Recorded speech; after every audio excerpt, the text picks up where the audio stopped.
Assalamualaikum warahmatullahi wabarakatuh. Perkenalkan nama saya Satria Diva Praditya, NPM 2375806 dari Prodi Teknologi Rekayasa Internet semester 4 kelas B. Nah, jadi di sini saya akan memberikan penjelasan mengenai laporan perencanaan dan perbaikan jaringan Wi-Fi pada yang berlokasi di gedung kuliah bersama lantai 1 Politeknik Negeri Lampung. Kemudian kita masuk ke pendahuluannya. Jadi, jaringan Wi-Fi yang kuat dan merata itu menjadi salah satu eh, menjadi tulang punggung utama ya, khususnya dalam mendukung pembelajaran digital. Nah, saya di sini mau ambil contoh itu di dalam kampus Politeknik di Lampung atau Polinela ya, karena saya sedang berkuliah di sini. Jadi ini juga menjadi salah satu yang terpenting ya, tidak hanya di kampus Polinela, tapi saya mengambil contohnya di dalam kampus Polinela ya. Jadi jaringan WiFi yang kuat dan juga merata, stabil gitu, itu adalah salah satu ya yang mendukung pembelajaran ya untuk semua mata bisa dibilang semua prodi atau semua jurusan ya. Karena kita sekarang itu berada di industri 4.0 ya atau bahkan mau ke industri 5.0 gitu yang dimana di situ kita benar-benar harus ya kita benar-benar menggunakan jaringan WiFi atau jaringan internet tersebut untuk memenuhi kebutuhan-kebutuhan kita gitu. Lalu, ya, seringkali pengguna itu mengalami kendala seperti sinyal lemah ataupun koneksi tidak stabil. Nah, oleh karena itu, di sini saya akan mensurvei jaringan WiFi di gedung kuliah bersama lantai 1 ya untuk menganalisis kondisi existing dan juga memberikan rencana perbaikan berbasis data. Ya, jadi di sini eh, saya sudah melakukan survei ya menggunakan aplikasi seperti Netspot untuk melihat kekuatan jaringan yang ada pada eh, gedung kuliah bersama lantai 1 di Politeknik Negeri Lampung. Nah, langsung saja kita masuk ke poin nomor 2 itu kondisi existing dan permasalahan. Nah, jadi dari hasil observasi itu di sini tersedia 3 akses point ya. Di sini sama-sama menggunakan AC light ya. Nah, bisa dilihat gambarnya, agak zoom. Nah, kurang lebih seperti ini ya. Ini adalah pintu masuknya. Nah, di sini letak dari WiFi-nya. Nah, di sini saya menggunakan visualisasi berbasis heat map ya untuk melihat sebaran sinyal WiFi dengan kategori warna ya. Yang pertama itu ada hijau, sinyal sangat kuat, kuning itu sinyal cukup, merah itu sinyal lemah atau dead zone atau bahkan tidak bisa mendapatkan jaringan ya. Jadi dari hasil ini ya eh, dapat disimpulkan bahwa masih banyak area ya terutama sudut-sudut ya, sebenarnya sudut-sudut ya yang tidak terjangkau dengan baik ya. Nih, ini salah satu ruangan pembelajaran ya. Kalau ini toilet, jadi masih aman. Nah, ini salah satu ruangan ya. Nah, jadi di sini masih ada beberapa ruangan atau beberapa tempat gitu yang masih masuk ke dalam red zone ataupun dead zone gitu ya. Yang benar-benar tidak bisa, yang lemah terhadap sinyal ataupun bahkan tidak bisa menerima sinyal sama sekali. Seperti itu. Nah, permasalahan-permasalahannya itu yang pertama itu terdapat zona merah di beberapa lokasi pojok dan juga sudut gedung ya seperti yang tadi saya jelaskan. Yang kedua itu adalah overlapping coverage di area tengah menyebabkan interferensi antar app, antar akses point ya. Maksudnya di sini ya karena lokasi terlalu berdekatan itu menjadi overlapping sinyalnya gitu ya. Nah, yang ketiga itu kualitas sinyal itu tidak semua titik memiliki kualitas sinyal stabil ataupun kualitas sinyal tidak stabil terutama di ruangan tertutup. Ya, ruangan tertutup itu maksudnya di bagian sini. Ya, ini ruangan tertutup. Ya, jadi di sini itu masuk ke dalam dead zone ya. Jadi tidak bisa menerima jaringan WiFi karena dia benar-benar tertutup oleh tembok-tembok-tembok gitu ya. Ini kan tembok, tembok, tembok, tembok gitu ya. Sampai di ujung sini dia itu apa namanya tidak bisa menerima jaringan sama sekali. Nah, lanjut. Nah, ini adalah pengukuran langsung kekuatan sinyal ataupun RSSI. Nah, jadi survei di lapangan dilakukan dengan aplikasi pemindai sinyal di beberapa titik di access point sebagai berikut. Nah, di sini yang pertama ini kita ambil dari bagian kanan ya. Di sini bagian kanan ini ya. Kita mulai dari bagian kanan. Jadi nama itu di situ SID adalah Paulinella ya. Dan bisa dilihat di sini. Jadi di bawah access point itu kekuatan sinyal antara minus 4,47 dBm hingga minus 50 dBm gitu ya. Nah, lalu noise floor-nya itu sekitar 90 ya, rata ya. Nah, lalu untuk NSR-nya ataupun signal to noise rasio itu berada di antara 40 dB yang tergolong cukup bagus ya. Nah, namun ya di sini ada tapinya. Tapi ini hanya berlaku di area sekitar access point saja ya. Nah, ada sekitar access point saja. Nah, lalu di titik lain ya terutama di zona merah nilai ini menurun drastis ya. Menurun drastis berarti bisa dibilang eh, jelek gitu ya jaringannya, walaupun tidak stabil. Di sini saya memberikan solusi ya. Solusi pertama adalah reposisi access point ya. Jadi beberapa kita langsung ke outnya saja. Ini awalnya di sini saya menggunakan webdesign.ui.com. Nah, di sini kita bisa melihat bagaimana jaringan itu di jaringan WiFi jangkauannya ya secara luas ya. So, kita lihat. Yang awalnya seperti ini ya, itu kita rubah agak kita drag ya. Apa? Itu saya sudah masukkan ke laporan. Oh, sudah saya masukkan laporan. Ya. Ini. Itu adalah menggeser posisi akses point yang terlalu dekat dengan area yang sudah memiliki cakupan sinyal yang baik. Maksudnya yang hijau ini ya, menuju area pinggiran ataupun sudut ruangan dalam heat map yang ditandai dengan zona merah. Ya. Nah, lalu yang kedua itu menempatkan akses point di lokasi terbuka seperti di koridor utama ataupun titik pusat ruangan agar sinyal dapat menyebar ke segala arah secara optimal. Dinding tebal, beton bertulang atau ruang tertutup dapat melemahkan sehingga harus dihindari sebagai lokasi access point. Seperti saya jelaskan ya, ketika dia terlalu banyak uh, dinding ataupun beton gitu ya menghalangi sinyal, dia akan semakin lemah seperti di sini ya. Dia akan semakin lemah atau bahkan semakin tidak dapat gitu.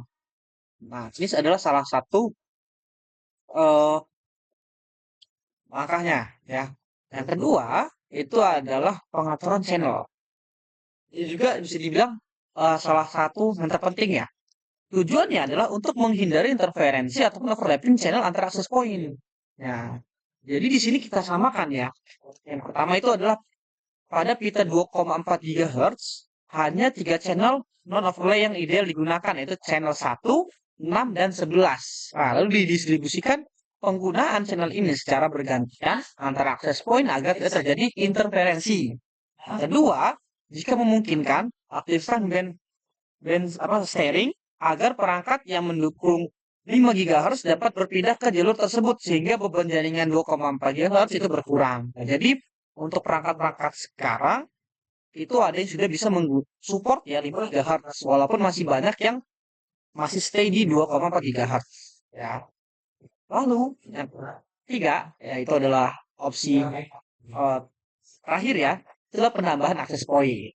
Ya, jadi dengan penambahan akses point tentu saja dananya akan semakin besar untuk membeli alatnya dan juga listriknya ya. Nah, jadi tujuannya adalah menutupi area yang tidak dapat dijangkau oleh akses point yang sudah ada dan memastikan distribusi sinyal yang merata di seluruh lantai satu gedung kuliah bersama Politeknik Negeri Lampung. Nah, langkah-langkah itu menambahkan minimal 2 akses point, ditambahkan di sudut ujung lantai satu khususnya pada titik-titik yang ditandai zona merah dalam hasil heatmap survei. Lalu menggunakan akses point yang spesifik yang sesuai seperti dual band ya. Jadi ada WiFi juga yang dia sudah dual band. Jadi bisa 2,4 GHz dan juga 5 GHz secara bersamaan untuk mengakomodasi perangkat modern dan mengurangi beban pada satu frekuensi. Nah, karena seperti yang saya jelaskan sebelumnya, sekarang itu sudah ada perangkat yang eh, mendukung atau support frekuensi 5 GHz walaupun masih banyak yang stay di 2,4 GHz ya. 3 pastikan akses point tambah terintegrasi dengan manajemen jaringan pusat agar tidak menimbulkan konflik IP ataupun gangguan channel. Maksudnya eh, dalam satu internet ya gitu. Lalu alasan penambahan AP itu, ya yang pertama itu adalah itu menunjukkan zona merah di beberapa titik yang artinya sinyal tidak menjangkau area tersebut sama sekali ya seperti di gambar ini ya, di gambar sini ya. Ini kita klik. Jadi ketika kita ingin menambahkan, misalnya di sini AC light, AC light itu yang ini. Ketika kita menambahkan satu saja, itu bisa dibilang ini sudah cukup baik mengcover secara keseluruhan ya. Nah, ini kita taruh di tengah. Bisa dibilang ini sudah cukup baik untuk mengcover keseluruhan gedung ya. Jika kita tarik seperti ini. Untuk kamar mandi ataupun toilet itu tidak perlu ya. Karena jarang ada orang yang berlama-lama di sana gitu kan. Kecuali untuk bolos ya. Lanjut. Yang kedua, di rumah access point existing tidak cukup untuk mencakup seluruh luas lantai satu dengan distribusi sinyal yang merata, terutama di ruangan tertutup ataupun dinding tebal. Nah, jadi dengan 3 access point itu sebenarnya kurang ya untuk mencakup keseluruhan gedung lantai satu ya, terutama di gedung kuliah bersama Politeknik Lampung. Nah, ketiga, banyak pengguna berada di lokasi yang jauh dari akses poin utama sehingga mengalami penurunan kecepatan ataupun koneksi terputus. Nah, maksudnya karena letaknya itu tidak berada di dalam kelas. Ya, letak akses poinnya itu bukan berada di dalam kelas. Ketika di dalam kelas, maka akan full hijau seperti ini ya. Tapi itu diletakkan di koridor utama ya, di lorong. Jadi untuk bagian-bagian ruangan ya, ketika sudah dimulai itu seringkali terjadi sinyal putus ataupun yang lain-lainnya. Lalu interferensi dari overlapping convergence bisa diatasi dengan menyebarkan sinyal secara lebih merata melalui akses point tambahan ataupun bisa menambahkan ya. Jadi dari akses point utama itu menambahkan akses point lagi gitu ya, nginduk ya. Lalu yang kelima, dengan bertambahnya pengguna atau mahasiswa, dosen ataupun tamu dan perangkat seperti HP, laptop ataupun IoT, kapasitas akses point harus disesuaikan dengan jumlah klien yang tinggi. Gitu. Jadi bisa dibilang gedung kuliah bersama ini adalah salah satu gedung yang terbesar di Politeknik Lampung. Jadi dengan akses point 3 itu bisa dibilang masih kurang ya. Nah, jadi ini adalah salah satu opsi terbaik ya. Nah, yang keenam, meningkatkan skala convergence tanpa meningkatkan daya dari AP yang sudah ada sehingga efisiensi tetap terjaga dan gangguan diminimalisir.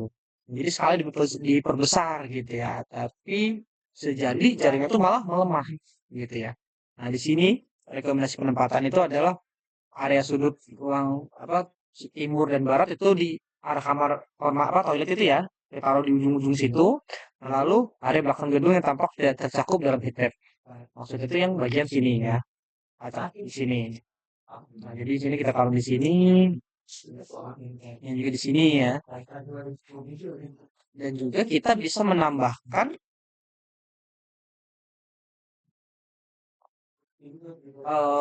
di dalam ruangan-ruangan gitu ya, dalam kelas-kelas gitu. Tapi minusnya itu adalah semakin banyak perangkat elektronik maka listrik semakin besar seperti itu. Nah, kelebihan dari perencanaan ini adalah yang pertama adalah peningkatan kualitas sinyal di seluruh area. Jadi dengan menambahkan atau dan mereposisi akses point seluruh ruangan di lantai satu di gedung kuliah bersama Politeknik Lampung akan memiliki cakupan sinyal yang merata dan kuat sehingga meminimalisir keluhan pengguna dan sinyal lemah, lalu mengurangi interferensi antar akses point, lalu Lalu pengalaman pengguna lebih stabil. Ya, jadi ketika sinyal itu merata, maka pengalaman pengguna itu akan lebih stabil dan lebih aman ya untuk mengakses seperti LMS, browsing, streaming untuk pembelajaran, ataupun yang lain-lainnya.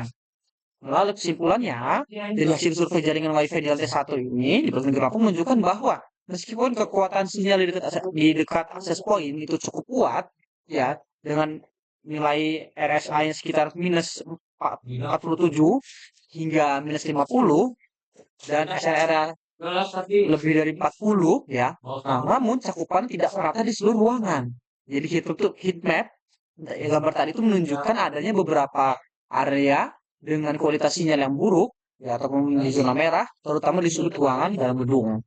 Nah, jadi melalui perencanaan ini, perbaikan yang meliputi seperti reposisi akses point, penambahan poin baru, pengaturan channel, serta simulasi desain ulang, ya, diharapkan cakupan sinyal menjadi lebih optimal, stabil, dan mendukung kebutuhan jaringan bagi seluruh sivitas akademik di lingkungan tersebut. Jadi langkah-langkah ini akan mengurangi zona mati atau red zone, ya, memperbaiki kualitas layanan internet dan memaksimalkan infrastruktur yang ada agar sesuai dengan standar jaringan institusi pendidikan modern. Nah, seperti yang tadi saya sebutkan, jaringan WiFi atau jaringan internet itu sangat dibutuhkan untuk sekarang gitu ya, karena apa sekarang serba digital, apalagi sudah ada AI gitu kan, apalagi ada IoT ya, smart application dan lain sebagainya. Jadi itu benar-benar membutuhkan jaringan internet. Gitu. Baiklah, mungkin cukup sekian penjelasan dari perencanaan dan perbaikan WiFi ya, jaringan pada gedung lantai satu Hulu Kuliah Bersama Politeknik Negeri Lampung. Sekian dari saya, apabila ada salah kata atau perbuatan yang kurang berkenan, mohon maaf yang sebesar-besarnya kepada Allah Subhanahu wa taala. Saya akhiri, wassalamualaikum warahmatullahi wabarakatuh.